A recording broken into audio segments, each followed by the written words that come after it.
ನಮಸ್ಕಾರ ಸ್ನೇಹಿತರೆ, ಪಾರ್ಲಿಮೆಂಟ್ನಲ್ಲಿ ಆಪರೇಷನ್ ಸಿಂಧೂರ್ಗೆ ಸಂಬಂಧಪಟ್ಟಂತೆ ಚರ್ಚೆಗಳು ನಡೀತಾ ಇದೆ. ನಿನ್ನೆ ಲೋಕಸಭೆಯಲ್ಲಿ ಈ ಚರ್ಚೆ ಮುಕ್ತಾಯಗೊಂಡಿದೆ. ಇವತ್ತು ರಾಜ್ಯಸಭೆಯಲ್ಲಿ ಮುಕ್ತಾಯಗೊಳ್ತಾ ಇದೆ. ಈ ಚರ್ಚೆಯ ಸಂದರ್ಭದಲ್ಲಿ ಅನುರಾಗ್ ಠಾಕೂರ್ ಅವರು ಮಾತಾಡಿದ್ದನ್ನ ನೀವು ಗಮನಿಸಿರಬಹುದು. ಅನುರಾಗ್ ಠಾಕೂರ್ ಮತ್ತೆ ರಾಹುಲ್ ಗಾಂಧಿ ಅವರ ಮಧ್ಯೆ ಯಾವಾಗಲೂ ಕೂಡ ಒಂದು ರೀತಿಯಾದಂತಹ ವಾಗ್ಯುದ್ಧ ನಡೀತಾನೆ ಇರ್ತದೆ. ಈ ಹಿಂದಿನ ಹಲವಾರು ಅಧಿವೇಶನದಲ್ಲಿ ಕೂಡ ನೀವು ಗಮನಿಸಿರಬಹುದು. ಅನುರಾಗ್ ಠಾಕೂರ್ ಅವರು ಎದ್ದು ನಿಂತರು ಅಂತ ಹೇಳಿದ್ರೆ ರಾಹುಲ್ ಗಾಂಧಿಗೆ ಒಂದು ರೀತಿ ನಡುಕ ಪ್ರಾರಂಭ ಆಗ್ತದೆ. ಕಾರಣ ಏನು ಅಂತ ಹೇಳಿದ್ರೆ ಇವರು ಪ್ರತಿ ಬಾರಿ ಕೂಡ ಅಷ್ಟೇ ರಾಹುಲ್ ಗಾಂಧಿಯನ್ನ ಹಿಗ್ಗಾಮುಗ್ಗ ಮಾತಿನಲ್ಲೇ ತಿಳಿಸ್ತಾರೆ ಅಂತ ಹೇಳಬಹುದು. ಅನುರಾಗ್ ಠಾಕೂರ್ ಅವರು ರಾಹುಲ್ ಗಾಂಧಿಯ ಡಬಲ್ ಸ್ಟ್ಯಾಂಡರ್ಡ್ ಅನ್ನ ಸಂಪೂರ್ಣವಾಗಿ ಸದನದಲ್ಲಿ ಬಿಚ್ಚಿಟ್ಟು ಬಿಟ್ಟಿದ್ದಾರೆ. ಹಾಗಾದ್ರೆ ಅನುರಾಗ್ ಠಾಕೂರ್ ಅವರು ರಾಹುಲ್ ಗಾಂಧಿಯ ಮುಖವಾಡವನ್ನ ಯಾವ ರೀತಿ ಕಳಚಿದ್ದಾರೆ ಇದೆಲ್ಲವನ್ನು ನಾನು ನಿಮ್ಗೆ ವಿವರಿಸ್ತಾ ಇದ್ದೇನೆ. ಸ್ನೇಹಿತರೆ, ನಿಮ್ಮೆಲ್ಲರನ್ನು ಕಾಫಿ ಆಯ್ತಾ ಡಿಜಿಟಲ್ ಚಾನಲ್ಗೆ ಸ್ವಾಗತಿಸ್ತಾ ಇದ್ದೇನೆ.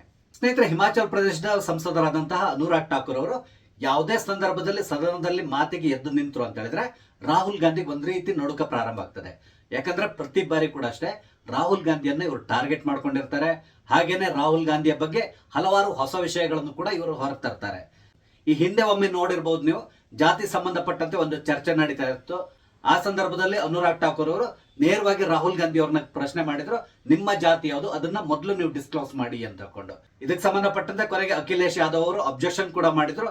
ನಿಮ್ಗೆ ಎಷ್ಟು ಧೈರ್ಯ ಸದನದಲ್ಲಿ ನಿಂತ್ಕೊಂಡು ಓರ್ವ ಸಂಸದನ ಜಾತಿಯನ್ನ ಕೇಳಲಿಕ್ಕೆ ಅಂತ ಪ್ರಶ್ನೆ ಮಾಡಿದ್ರು. ಆದ್ರೆ ಅದೇ ಅಖಿಲೇಶ್ ಯಾದವ್ ಸದನದ ಹೊರಗಡೆ ಹೋದ್ಮೇಲೆ ಪತ್ರಕರ್ತರನ್ನ ನಿಮ್ಮ ಜಾತಿ ಯಾವುದು ಅಂತ ಹೇಳ್ಕೊಂಡು ಪ್ರಶ್ನೆಯನ್ನ ಮಾಡಿದ್ದನ್ನು ಕೂಡ ನೀವು ಗಮನಿಸಿರ್ತೀರ.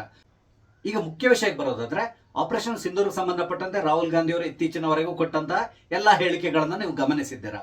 ಅವ್ರು ಕೊಡುವಂತ ಪ್ರತಿಯೊಂದು ಹೇಳಿಕೆಯನ್ನು ಕೂಡ ಒಂದ್ ರೀತಿಯಾಗಿ ಪಾಕಿಸ್ತಾನದ ಭಾಷೆಯಲ್ಲೇ ಇರ್ತಾ ಇತ್ತು. ಅಂದ್ರೆ ಪಾಕಿಸ್ತಾನಕ್ಕೆ ಫೇವರ್ ಆಗಿ ಅವ್ರು ಯಾವಾಗಲೂ ಹೇಳಿಕೆಗಳನ್ನ ಕೊಡ್ತಾ ಇದ್ರು. ನಮ್ಮ ಎಷ್ಟು ಯುದ್ಧ ವಿಮಾನಗಳನ್ನು ಹೊಡೆದುರುಳಿಸಿದ್ರು, ಈ ರೀತಿಯಾದಂತಹ ಪ್ರಶ್ನೆಗಳನ್ನ ಮಾಡ್ತಾ ಇದ್ರು. ನಮ್ಮ ಎಷ್ಟು ಸೈನಿಕರು ಇದರಲ್ಲಿ ಸತ್ತಿದ್ದಾರೆ, ಈ ರೀತಿಯಾಗಿ ಕೂಡ ಕೇಳ್ತಾ ಇದ್ರು. ಅಲ್ಲದೆ ಯುದ್ಧ ವಿರಾಮ ಘೋಷಣೆ ಯಾಕಾಯ್ತು, ಅದ್ರ ಹಿಂದೆ ಯಾರಿದ್ದಾರೆ. ಡೊನಾಲ್ಡ್ ಟ್ರಂಪ್ ಅವರು ನರೇಂದ್ರ ಮೋದಿ ಅವರಿಗೆ ನರೇಂದರ್ ಸರೆಂಡರ್ ಅಂತ ಹೇಳಿದ ತಕ್ಷಣ ನರೇಂದ್ರ ಮೋದಿ ಅವರು ಪಾಕಿಸ್ತಾನಕ್ಕೆ ಸರೆಂಡರ್ ಆದ್ರು. ಈ ರೀತಿಯಾದಂತಹ ಹೇಳಿಕೆಗಳನ್ನ ಪುಂಖಾನುಪುಂಖವಾಗಿ ಕೊಟ್ಕೊಂಡು ಬಂದಿದ್ದಾರೆ.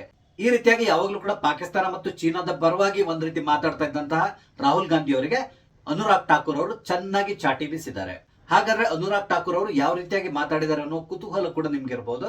ಅದನ್ನ ವಿವರಿಸ್ತಾ ಹೋಗ್ತೇನೆ. ನೋಡಿ, ರಾಹುಲ್ ಗಾಂಧಿ ಅವರು ಯಾವಾಗ್ಲೂ ಕೂಡ ಪಾಕಿಸ್ತಾನದ ಪರವಾಗಿ ಒಂದ್ ರೀತಿ ವಕಾಲತ್ತನ್ನು ವಹಿಸ್ಕೊಂಡು ಬರ್ತಾ ಇದ್ರಲ್ಲ, ಇದನ್ನ ಪ್ರಸ್ತಾಪನೆ ಮಾಡಿದ ಅನುರಾಗ್ ಠಾಕೂರ್ ಅವರು ರಾಹುಲ್ ಗಾಂಧಿ ಪಾಕಿಸ್ತಾನದ ಮಟ್ಟಿಗೆ ಲಷ್ಕರ್ ಎ ರಾಹುಲ್ ಆಗಿದ್ದಾರೆ. ಕಾಂಗ್ರೆಸ್ ಪಕ್ಷಕ್ಕೆ ಇವರು ಪೋಸ್ಟರ್ ಬಾಯ್ ಆಗಿದ್ದಾರೋ ಇಲ್ಲೋ ಗೊತ್ತಿಲ್ಲ. ಪಾಕಿಸ್ತಾನದ ರಾಜಕೀಯ ಪಕ್ಷಗಳಿಗಂತೂ ರಾಹುಲ್ ಗಾಂಧಿ ಪೋಸ್ಟರ್ ಬಾಯ್ ತರ ಕೆಲಸ ಮಾಡ್ತಾ ಇದ್ದಾರೆ ಅಂತಕೊಂಡು ಹೇಳ್ತಾ ಇದ್ದಾರೆ. ಹಾಗೇನೆ ಮುಂದುವರೆದು ಇನ್ನೊಂದು ಮಾತನ್ನು ಕೂಡ ಹೇಳಿದ್ರು. 2014 ಮತ್ತು 2019ರಲ್ಲಿ ಕಾಂಗ್ರೆಸ್ ಪಕ್ಷ ಅಧಿಕೃತ ವಿರೋಧ ಪಕ್ಷವಾಗಿ ಇಲ್ಲಿ ಗುರುತಿಸಿಕೊಳ್ಳಿ ಕೂಡ ಆಗ್ಲಿಲ್ಲ. ಆದ್ರೆ 2024ರಲ್ಲಿ ನಡೆದಂತ ಚುನಾವಣೆಯಲ್ಲಿ ಕಾಂಗ್ರೆಸ್ ಪಕ್ಷಕ್ಕೆ ಅಧಿಕೃತ ವಿರೋಧ ಪಕ್ಷದ ಸ್ಥಾನಮಾನ ಸಿಕ್ಕಿದೆ. ಹಾಗಾಗಿ ಈಗ ರಾಹುಲ್ ಗಾಂಧಿ ಅವರು LOP ಆಗಿದ್ದಾರೆ, ಅಂದ್ರೆ ಲೀಡರ್ ಆಫ್ ಅಪೋಸಿಷನ್ ಆಗಿದ್ದಾರೆ. ಆದ್ರೆ ಅವರ ಕಾರ್ಯವೈಖರಿ LOP ತರ ಇಲ್ಲ, ಅದಕ್ಕೆ ಬದಲಾಗಿ LOB ಆಗಿದೆ ಅಂತೇಳಿ ಹೇಳಿದ್ರು. ಹಾಗೇನೆ ಅವರು LOB ಅಂದ್ರೆ ಏನನ್ನೋದನ್ನು ಕೂಡ ಇಲ್ಲಿ ತಿಳಿಸಿದ್ರು. LOB ಅಂತ ಹೇಳಿದ್ರೆ ಲೀಡರ್ ಆಫ್ ಅಪೋಸಿಂಗ್ ಭಾರತ್ ಅಂತ ಹೇಳ್ಕೊಂಡು ಕೂಡ ಹೇಳಿದ್ರು. ಅಂದ್ರೆ ಇವರು ಯಾವಾಗ್ಲೂ ಕೂಡ ಅಷ್ಟೇ ಭಾರತದ ವಿರುದ್ಧವಾಗಿ ಪ್ರಪಗಂಡ ಮಾಡ್ಕೊಂಡು ಬರ್ತಾರೆ, ಭಾರತದ ಸೇನೆಯ ವಿರುದ್ಧವಾಗಿ ಮಾತಾಡ್ತಾರೆ, ಭಾರತದಲ್ಲಿರುವಂತಹ ಎಲ್ಲಾ ವ್ಯವಸ್ಥೆಗಳನ್ನ ಇವರು ವಿರೋಧಿಸ್ಕೊಂಡು ಬರ್ತಾ ಇದ್ದಾರೆ. ಹಾಗಾಗಿ ಇವರು ಲೀಡರ್ ಆಫ್ ಅಪೋಸಿಂಗ್ ಭಾರತ್ ಅಂತ ಹೇಳ್ಕೊಂಡು ಉಲ್ಲೇಖವನ್ನ ಮಾಡಿದ್ರು. ನಂತರ ಇನ್ನೊಂದು ಕಾಂಗ್ರೆಸ್ ಪಕ್ಷದ ಬಗ್ಗೆ ಕೂಡ ಮಾತಾಡಿದ್ರು. ಅಂದ್ರೆ ಕಾಂಗ್ರೆಸ್ ಪಕ್ಷದ ಹೆಸರೇನು INC ಅಂದ್ರೆ ಇಂಡಿಯನ್ ನ್ಯಾಷನಲ್ ಕಾಂಗ್ರೆಸ್ ಅಂತ ಕೊಂಡಿದೆ. ಆದ್ರೆ ಇದು ಈಗ ಇಂಡಿಯನ್ ನ್ಯಾಷನಲ್ ಕಾಂಗ್ರೆಸ್ ಆಗಿ ಉಳ್ಕೊಂಡಿಲ್ಲ, ಅದಕ್ಕೆ ಬದಲಾಗಿ ಇಸ್ಲಾಮಾಬಾದ್ ನ್ಯಾಷನಲ್ ಕಾಂಗ್ರೆಸ್ ಆಗ್ಬಿಟ್ಟಿದೆ. ಇವ್ರು ಯಾವಾಗಲೂ ಕೂಡ ಅಷ್ಟೇ ಇಸ್ಲಾಮಾಬಾದ್ ಪರವಾಗಿ ಮಾತಾಡ್ತಾರೆ, ಪಾಕಿಸ್ತಾನದ ಪರವಾಗಿ ಮಾತಾಡ್ತಾರೆ. ಆದ್ರಿಂದ ಈ ಪಕ್ಷ ಈಗ ಇಸ್ಲಾಮಾಬಾದ್ ನ್ಯಾಷನಲ್ ಕಾಂಗ್ರೆಸ್ ಆಗಿದೆ ಅಂತ ಕೂಡ ಹೇಳಿಕೆಯನ್ನು ಕೊಟ್ಟರು. ಆನಂತರ 1962ರಲ್ಲಿ ಯಾವ ರೀತಿಯಾಗಿ ನೆಹರು ಅವರು ಅಕ್ಷಯ್ ಚಿನ್ ಭಾಗವನ್ನ ಚೀನಾಕ್ಕೆ ಬಿಟ್ಕೊಟ್ರು ಅನ್ನೋದನ್ನ ಕೂಡ ವಿವರಿಸಿದ್ರು. ಹಾಗೇನೆ ಅನುರಾಗ್ ಠಾಕೂರ್ ಅವರು ಇಲ್ಲಿ ಓಲೈಕೆ ರಾಜಕಾರಣದ ಬಗ್ಗೆ ಕೂಡ ಮಾತಾಡಿದ್ರು.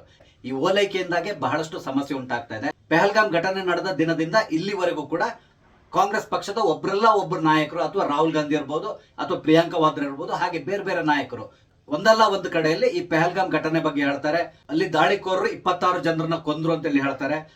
ಹಾಗೇನೆ ಅವರು ಅಲ್ಲಿಗೆ ಹೇಗೆ ಬಂದ್ರು, ಅಲ್ಲಿ ಇಂಟೆಲಿಜೆನ್ಸ್ ಫೇಲ್ಯೂರ್ ಆಗಿದೆ, ಈ ರೀತಿ ಎಲ್ಲ ಮಾತಾಡ್ತಾ ಇದ್ದಾರೆ. ಆದ್ರೆ ಇಲ್ಲಿವರೆಗೂ ಕೂಡ ಒಬ್ಬ ಕಾಂಗ್ರೆಸ್ಸಿಗ ಪೆಹಲ್ಗಾಮ್ನಲ್ಲಿ ಈ ಭಯೋತ್ಪಾದಕರು ಧರ್ಮವನ್ನ ಕೇಳಿ ಕೊಂದ್ರು ಅಂತ ಹೇಳ್ಕೊಂಡು ಇಲ್ಲಿವರೆಗೆ ಹೇಳಲಿಲ್ಲ. ಅಲ್ಲಿ ಈ ಭಯೋತ್ಪಾದಕರು ನಿಮ್ಮ ಧರ್ಮ ಯಾವುದು ಅಂತೇಳಿ ಕೇಳಿದ್ರು. ಕೆಲವರು ತಪ್ಪಿಸ್ಕೊಳ್ಲಿಕ್ಕಾಗಿ ನಾನು ಮುಸಲ್ಮಾನ ಅಂತೇಳಿ ಹೇಳಿದ್ರೆ ಅವರ ಪ್ಯಾಂಟ್ ಅನ್ನ ಬಿಚ್ಚಿ ಚೆಕ್ ಮಾಡಿ ನಂತರ ಆತ ಮುಸಲ್ಮಾನ ಅಲ್ಲ, ಆತ ಹಿಂದೂ ಅನ್ನೋದನ್ನ ಕನ್ಫರ್ಮ್ ಮಾಡ್ಕೊಂಡು ಕೊಂದ್ರು. ಅಥವಾ ಅವ್ರ ಹತ್ರ ಕಲ್ಮವನ್ನ ಹೇಳಲಿಕ್ಕೆ ಹೇಳಿದ್ರು. ಯಾವಾಗ ಅವ್ರು ಕಲ್ಮವನ್ನ ಹೇಳಿಲ್ವೋ ಆಗ ಅವರು ಹಿಂದೂ ಅಂತೇಳಿ ಕನ್ಫರ್ಮ್ ಮಾಡ್ಕೊಂಡು ಅವರನ್ನ ಕೊಂದ್ರು. ಇದೆಲ್ಲದನ್ನು ಅಲ್ಲಿಯ ಪ್ರತ್ಯಕ್ಷದರ್ಶಿಗಳು ಹೇಳಿದ್ದಾರೆ. ಆದ್ರೆ ಕಾಂಗ್ರೆಸ್ ಪಕ್ಷ ಇಲ್ಲಿವರೆಗೂ ಕೂಡ ಅಲ್ಲಿ ಧರ್ಮವನ್ನ ಕೇಳಿ ಕೊಂದಿದ್ದಾರೆ ಅನ್ನೋದನ್ನ ಎಲ್ಲಿಯೂ ಕೂಡ ಹೇಳ್ತಾ ಇಲ್ಲ. ಇದು ಕಾಂಗ್ರೆಸ್ನ ಡಬಲ್ ಸ್ಟ್ಯಾಂಡರ್ಡ್.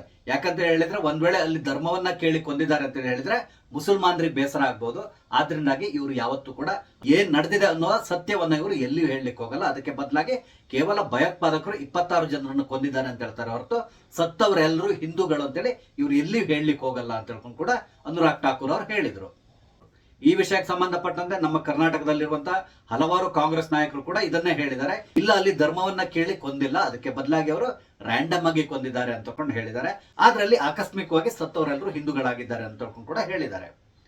ಈಗ ಪುನಃ ಅನುರಾಗ್ ಠಾಕೂರ್ ಅವ್ರ ವಿಷಯಕ್ಕೆ ಬರೋದಾದ್ರೆ, ರಾಹುಲ್ ಗಾಂಧಿಯನ್ನ ಇನ್ನೊಂದು ರೀತಿಯಲ್ಲಿ ಛೇಡಿಸಿದ್ರು. ಅಂದ್ರೆ ರಾಹುಲ್ ಗಾಂಧಿ ಸಂಪೂರ್ಣವಾಗಿ ಕಾಂಗ್ರೆಸ್ನ ಆಕ್ರಮಿಸಿಕೊಂಡಿದ್ದಾರೆ. ಅದಕ್ಕೆ ಅವರು ಉಪಯೋಗಿಸಿರುವಂತಹ ಒಂದು ಶಬ್ದ ಏನಿದೆ ಅದು ROC, ಅಂದ್ರೆ ರಾಹುಲ್ ಆಕ್ಯುಪೈಡ್ ಕಾಂಗ್ರೆಸ್ ಅಂತ ಯೂಸ್ ಮಾಡಿದ್ದಾರೆ. ಅಂದ್ರೆ ಕಾಂಗ್ರೆಸ್ ನ ಸಂಪೂರ್ಣವಾಗಿ ರಾಹುಲ್ ಗಾಂಧಿ ಅವರು ಆವರಿಸ್ಕೊಂಡು ಬಿಟ್ಟಿದ್ದಾರೆ. ಅವ್ರ ಯೋಗ್ಯತೆ ಇದೆಯೋ ಇಲ್ಲೋ ಗೊತ್ತಿಲ್ಲ, ಆದ್ರೆ ಕಾಂಗ್ರೆಸ್ ಪಕ್ಷ ಇವರ ಅಂಡರ್ ಇರ್ಬೇಕಾಗಿ ಬಂದಿದೆ. ರಾಹುಲ್ ಆಕ್ಯುಪೈಡ್ ಕಾಂಗ್ರೆಸ್ ಅಂತ ಇಲ್ಲಿ ಒಂದು ಕಂಪೇರ್ ಮಾಡಿ, ಅಂದ್ರೆ POK ಅಂತ ಹೇಳ್ತೀವಲ್ಲ ಅದೇ ರೀತಿಯಲ್ಲಿ ಇಲ್ಲಿ ಕಂಪೇರ್ ಮಾಡಿ ಹೇಳಿದ್ದಾರೆ.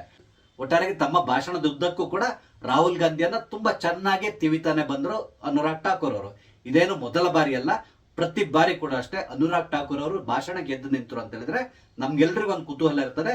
ನೋಡೋಣ ಈ ಬಾರಿ ರಾಹುಲ್ ಗಾಂಧಿಯನ್ನ ಇವರು ಯಾವ ರೀತಿಯಾಗಿ ಹೀಗಳೆತ್ತಾರೆ, ರಾಹುಲ್ ಗಾಂಧಿ ಅವರ ಡಬಲ್ ಸ್ಟ್ಯಾಂಡರ್ಡ್ ನ ಯಾವ ರೀತಿ ಬಿಚ್ಚಿಡ್ತಾರೆ, ಈ ರೀತಿಯಾದಂತ ಒಂದು ಕುತೂಹಲ ಇದ್ದೇ ಇರ್ತದೆ. ಅದಕ್ಕೆ ಸರಿಗೆ ನಮ್ಗೆ ಯಾರಿಗೂ ಕೂಡ ನಿರಾಸೆ ಆಗದೇ ಇರೋ ರೀತಿಯಲ್ಲೇ ಅನುರಾಗ್ ಠಾಕೂರ್ ಅವರು ಭಾಷಣವನ್ನ ಮಾಡ್ತಾರೆ.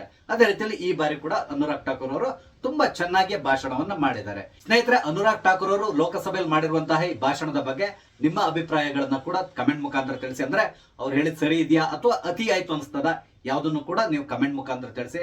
ಹಾಗೇನೆ ದಯವಿಟ್ಟು ಈ ವಿಡಿಯೋನ ಲೈಕ್ ಮಾಡಿ, ಶೇರ್ ಮಾಡಿ, ದಯವಿಟ್ಟು ನನ್ನ ಚಾನಲ್ ಸಬ್ಸ್ಕ್ರೈಬ್ ಮಾಡಿ. ನಮಸ್ತೆ, ಜೈ ಹಿಂದ್.